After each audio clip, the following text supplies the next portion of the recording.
It's easy to have a romantic notion of creativity, inspiration that hits like a lightning bolt. The writer up all night furiously typing on an antique typewriter. But a creative life, which to me is a life of freedom, often looks boring from the outside.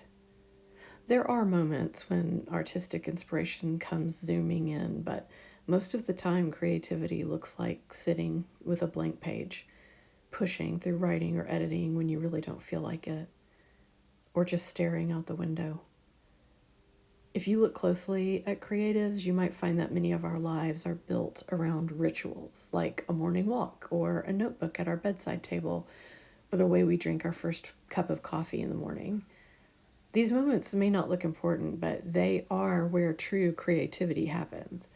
We step into the flow of creativity by paying attention to our inner and outer environments and being present for small moments.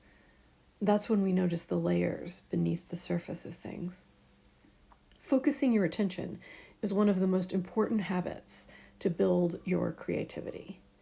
You have to notice things, like the way the trees look when they're budding in the spring, or where you hear a song in your body. When you start paying attention to the small details of life, you will begin to see inspiration everywhere. The world will start to whisper ideas to you. Creative lives are built through hundreds and thousands of small decisions, notes scrawled on scraps of paper late at night, the determination to keep going even when no one is watching, writing when you don't have a reader. Creativity works on a long timeline. Sometimes something you notice today won't become meaningful until years later. And that's why small moments matter so much. Because creativity isn't just about what you make. It's about how you live.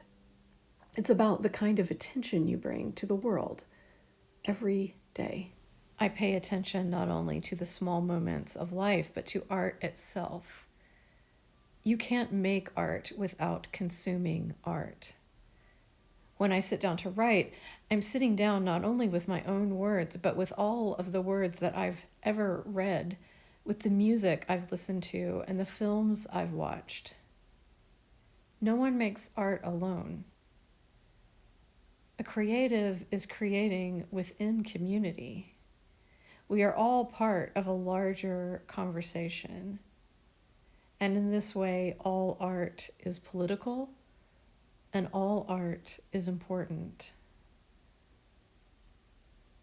I may not ever have the large audience for my work that I would like to have, but I will continue to do the work, to express myself creatively, because that's how I live. It's who I am.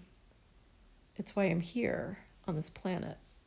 A creative life is a messy and indirect path, a string of tiny moments. What seems insignificant grows in meaning over time. A thought becomes a sentence becomes a page, becomes a life. This is how a creative life is built. Not necessarily in flashy bursts of inspiration, but in small moments. Our attention held by the beautiful, invisible fibers that connect our hearts and our minds to one another.